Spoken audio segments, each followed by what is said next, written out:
yeroo pattern dhaan laale fakkeenyaaf actually nama tokkotu alertii itti na godhe qorate yeroo wal ajjeechaan tun dhuftu hundi san dura guyyaa tokko lama oowwa siyaasaati Itoophiyaa keessa jiraata.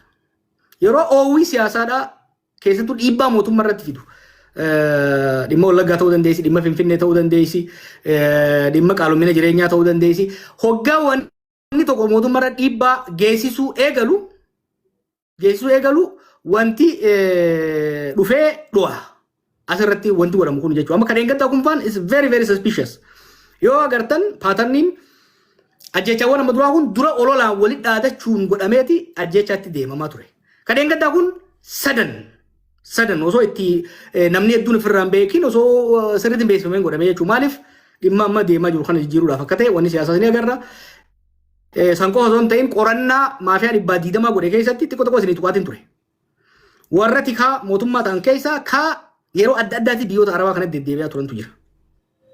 Takka sababni irra utaalee maafiyaa daldala daddabarsa nama Oromiyaa irraa kaasee hanga Saawudii akkasumas baadiyyaa biyya Saawudii keessatti alkoolii fi diraga adda addaa qopheessuudhaan biyya san keessa raabsan maafiyaa humna ciccimaa qabu hidhatee jira akkuma isin beektan.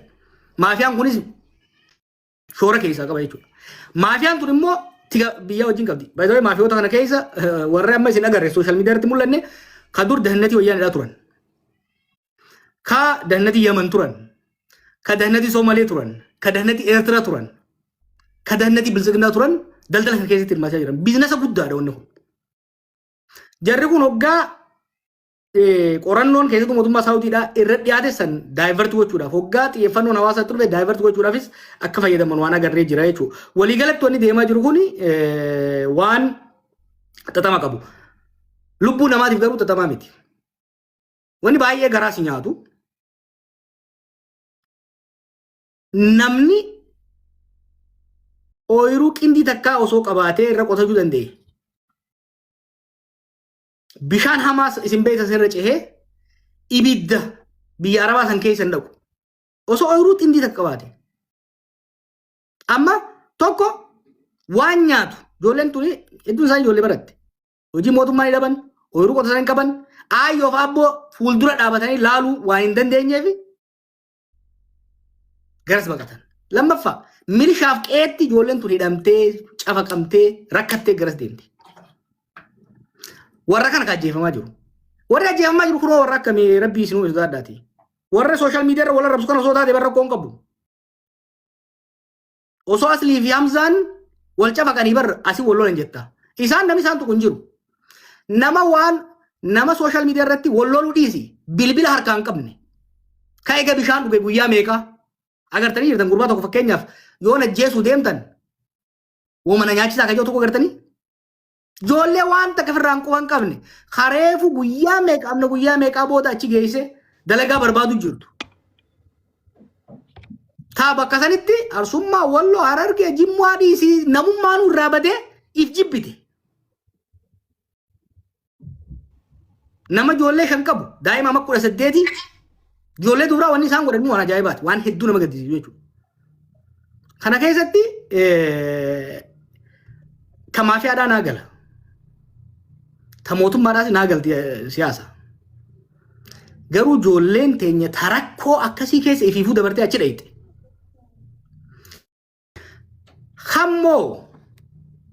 Kammoo Liibiyaadhaan kutee Ijiptiin kutee namni meeqa biraa du'ee gargaarsa rabbiitiin Awurooppaa fi Ameerikaa ga'e. Awurooppaa fi Ameerikaatti maqaa Oromootiif Oromummaatiin hawaasa Oromootiin gargaarfamee waraqaa argate. Arra gaddeebi'ee miskiina waan nyaatu dhabee biyyarraa baqate. Miskiina lubbuu fi ayyoo habboonsaa akka milishaa hin ajjeefne lubbuu isaa mallaqaan bittee suutiitti ergitee ajjeesaa jira jechuudha. Hiraarsaa jira jechuudha. Balaan tokko nurra gahaa jiru dhumaatii namaati. Akeekni waan kanaa maali jennee alaallu. Kana jeetiin raaboo. Akeekni waan kanaa tokko jarri maafiyootatis namoonni dhuunfaa kunis dantaa dhuunfaa fi waloo gaggeessuudha barbaada. Miidhaaf akeekni waan kanaa du'a lubbuu namootaa qofa miti. Waggoota 8 dabre kana systematically Oromummaa caccabsuudhaaf Oromummaa qoosoo hin ta'in namummaa moral value hawaasa keenyaa caccabsuudhaaf irratti dalagamaa jira. Waan tokko yoo hubattan ijoollee waan kana gootu alaabaa uffatti bakka tokko tokkotti. Dubbee deemtee hoggaa laaltee waan ijoollee sabboonummaa qabdullee miti. Ijoollee qabsoo keessatti turtellee miti. Deliberately sabboonummaan Oromoo akka jibbamu namni waan Oromummaa jedhamtuun akka jibbu. Namni qabsoo Oromoo tan akka jibbu. Oromummaa tanaa akka jibbu waan yaalamee jira. Kabiraa gandatti uummata cabsuudha barbaadamaa jira. Ijoollee tan olaalte maali? Abaluu ilma walloo, kormicha arsiidhaa, jeyna alaa, maali oborraa, maali jimmaa. Deliberate. Maaliifi hoggaa inni laayivii gadhee nama ajjeesu maqaa laaltaa miidhayte asli Oromiyaa ajjaa amma kun. Asli qoosoo hin ta'in Oromiyaa san qabata namni hoggaa ati waa dubbattu. Hamzaan kun oduu Hamzaa Harargee ka jiru taate maal jedhama? Hamzaan waa godhee osoo hin ta'in Harargee sanitti namni maxxana. This is deliberate laal. Akka namni Hamzaatu waa balleessee osoo hin ta'in Harargee waa balleessee.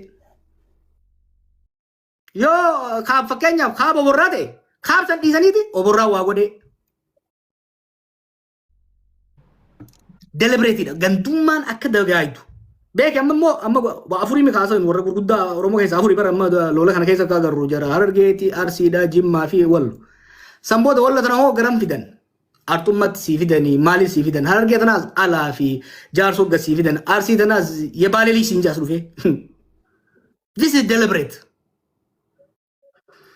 Waan nama gaddisiisu bira tokko isinitti himu. Waan nama qaaneessu keessa ijoolleen amma qoranne keessa hedduun aanaa lamarraa dhufti.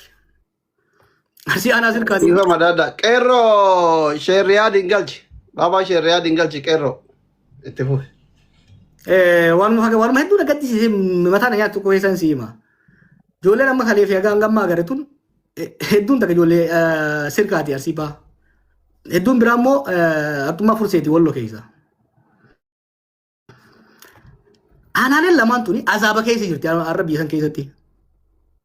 Sirka waggoota 5 dabre kanaaf ilmi namaa guyyarraa dhuma, guyyarraa ajjeefama, manneen hidhaa guutanii manneen barnoonni jiru namni mana barnoota keessatti hidhaa jira. Guddaan isaanii shayinii isaanii hin hafne namni hin jiru. Hartummaa kanaas guyyuu lollitti banama. Nama meeqa keessaa dhumaa jira. Nuun maal beeyna ijoolleen teenya Walloo hedduun gargaaraa turan gaafa OMN godhaa ture sun. Nu bira tartee maal wanni yeroo sabni ijoollee sana beeynuun waan qaban kanarraa uummanni sun akka iftiisuuf akka jabaachuuf gargaaraa turan. Iyyaasuu fa'aa wajjin dalagaa turre. Rabbi ta'e araaramu. Har'a garuu hawaasa fi tinni osoo hin ta'in qawwee walii bitteetti wal fitti ijoolleen tun gosa gosaaf qeeqee ijaaramtee jechuudha. Namni akkamitti sirka keessaa ba'ee dalagatee aayyoo fi abboo isaa gargaaru bar sirka keessaa ka dhiibamee cafaqamee ba'e ilma sirkaa waan ta'eef osoo hin ta'in Oromoo waan ta'eef. Hartummaa furseetitti kan namni isaa aayyoo fi abboon isaa amataa gadaa dhuman waan inni goofaree ol filateefi miti. Waan Oromoo ta'aniifi. Aayyoo fi abboon isaanii sa'a gurguratanii sa'a elmatan gurguratanii sangaa ittiin qotatan gurguranii karraa dallaa kafalanii isa erganiif nuuf waa godhaaf yoo xiqqaate lubbuu baraaree yoo rabbi immoo isaa dabarse ganda isaatii fi maatii isaa gargaara janiiti.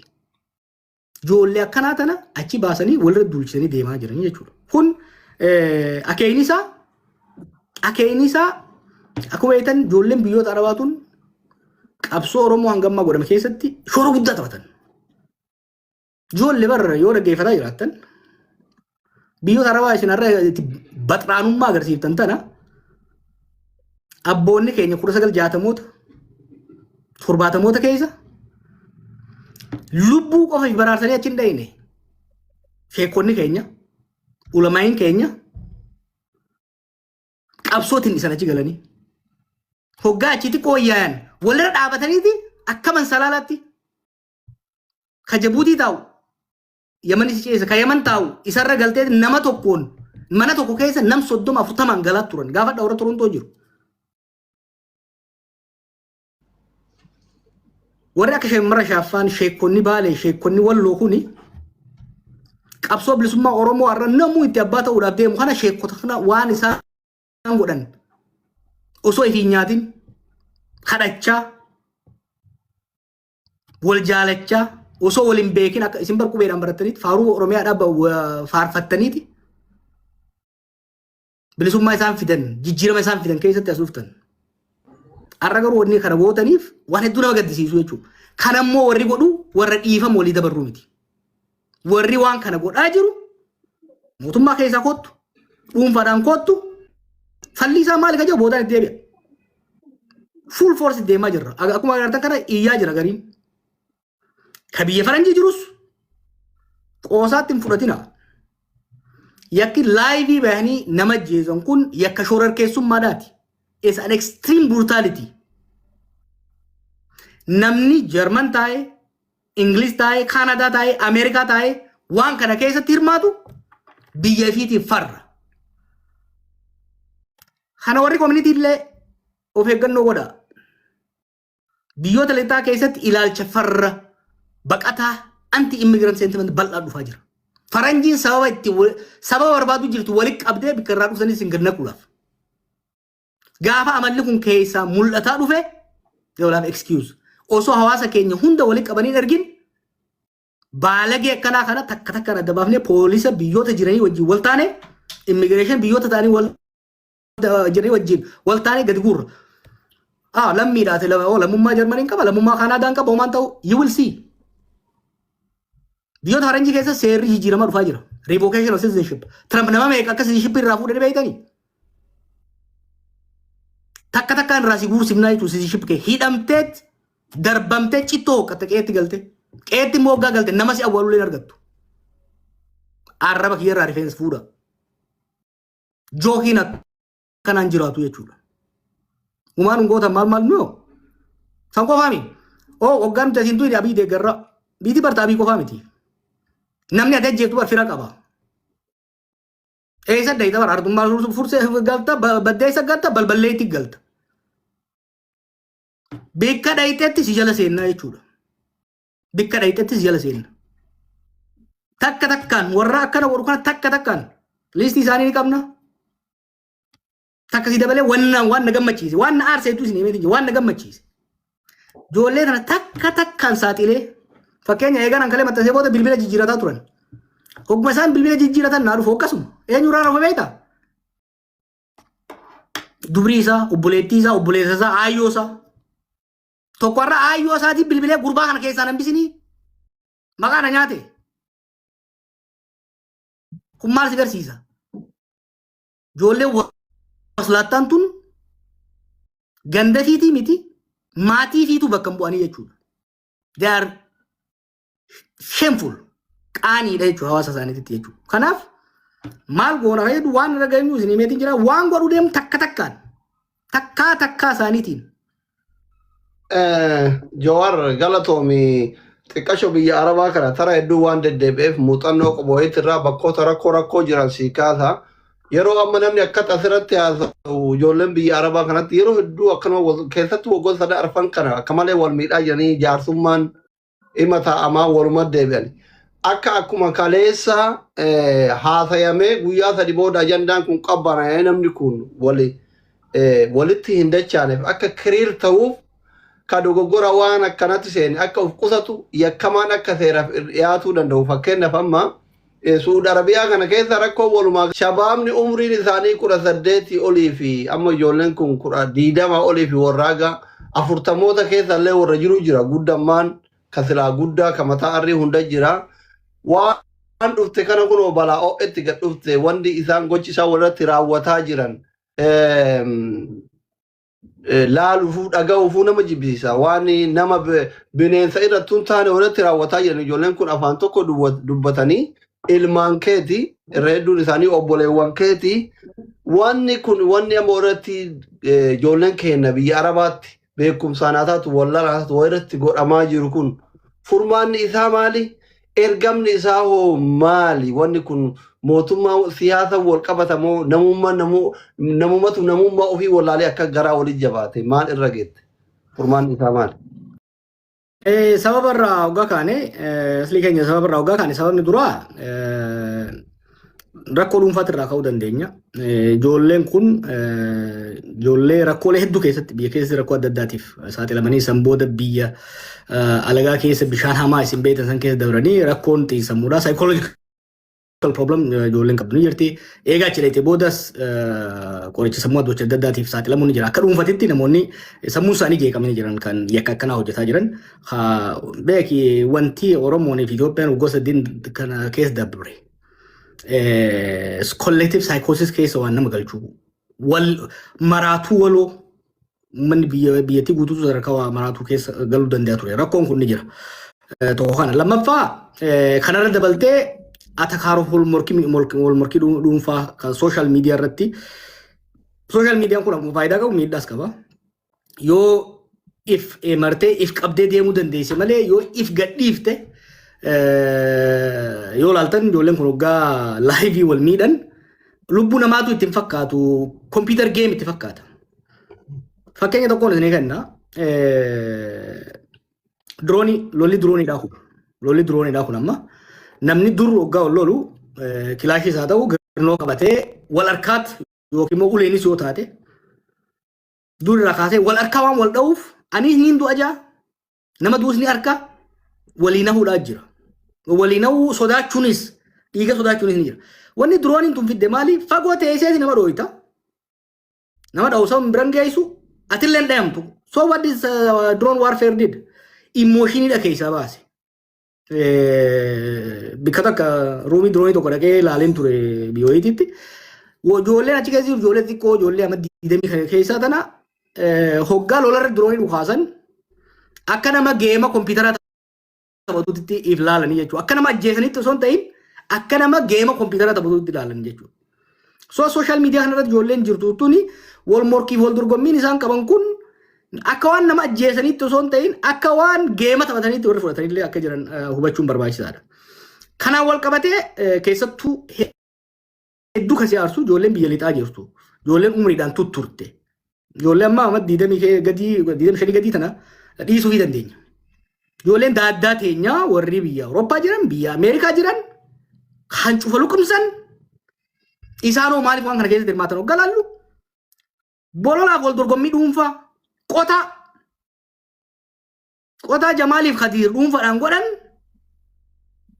gara social miidiyaatti fidan abaluu laayikii akkamina jaalirra wallola dubara irratti qabanirra fuudhaniiti guuza baafatan guuza kana isaa baafatan gosaa fi gandatti galfatanii jechuudha.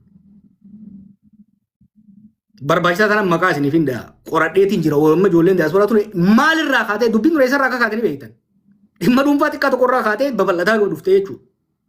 So rakkoon biraa ka agarru gama dhuunfatiin isa kana gara namoonni dhuunfaa keessa jiran wanni kun babal'ataa hoggaa deemu shirri siyaasaas keessa dhufee jira.